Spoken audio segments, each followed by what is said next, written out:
गंजाम जिला सोरडारे आज छोट पिला मानक पाई एक अभुला दिन कारण आज हेउछि खड़ी छुआ। बहुत दिन पर पुराना प्रथा को एक नूतन चिंताधारा रूपे समस्त विद्यालय आज पालन हेउछि खड़ी छुआ।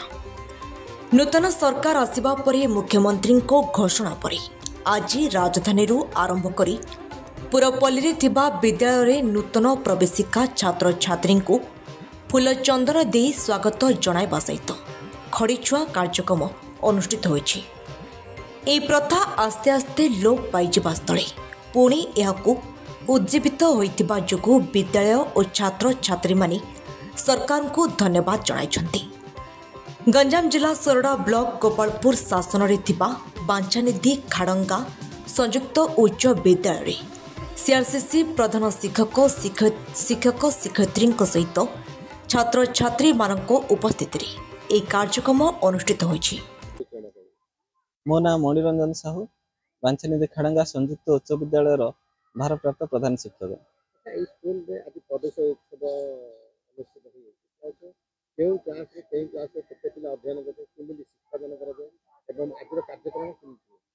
यही स्कूल रे आमर 576 पिला बर्तमान अध्ययनरत अच्छा। सोरडा ब्लॉक रो यह गोटे सुनामधन्य स्कूल। सरकार जातीय शिक्षा नीति अनुसार यही वर्ष नूतन गोटे श्रेणी शिशु बाटिका नाम गोटे श्रेणी नूतन भाव यह विद्यालय में खोलागला।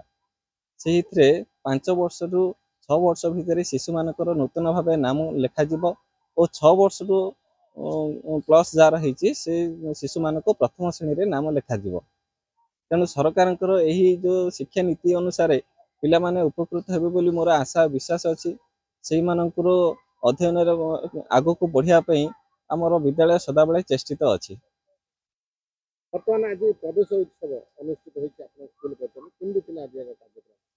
आज कार्यक्रम को लोकलोचन को आनिबा पई लोक मानक मध्य सचेतनता सृष्टि करिया पई आम गोटे छोटिया प्रयास करथिलो। गाँव साई मध्य बोली लोक मानक शिक्षार यथार्थता बुझेइथिलो। शिक्षार आमर उपकारिता विषय लोक सचेतन होइथिले और सेमानकर छोट छुआ मानक नूतन भाव में स्कूल रे योगदान कराइबा पई सेमानक अनुरोध करिथिलो। निश्चित रूप में शिक्षा मान करबा एवं पिला मानक गोटे बड़ मनुष्य करबा यह शिक्षक शिक्षयित्री भूमिका थाए। आपन केति गर्व अनुभव करछन गोटे मनुष्य करबा जेहेतु आमर विद्यालय प्रत्येक विद्यालय गोटे मनुष्य तैयारी कारखाना। एथिरे आम प्रत्येक गुरुजी शिक्षक शिक्षयित्री समस्त भूमि विद्यालय को आम सुनार विद्यालय करिपारिबा। सेतै आम समस्त सहयोग रे आम प्रत्येक छात्र छात्री को आम आमर यथा संभव चेष्टा करी तांको सफलता आनिया पई आम चेष्टा करिबा। नांडा कोन? मो नाम संतोष पाड़ी। अच्छा एठी तो बांछानिधि खाड़ंगा विद्यालय रे केति बेटा पाठ पढुतले एवं किंति एठारे शिक्षादान केला? मु एठे 6 रु पाठ पढुची और एठे शिक्षादान बहुत भलो।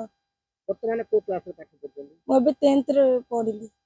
किमिति एठारे शिक्षादान गुरुजी गुरुमा माने किमिति पाठ पढुछन?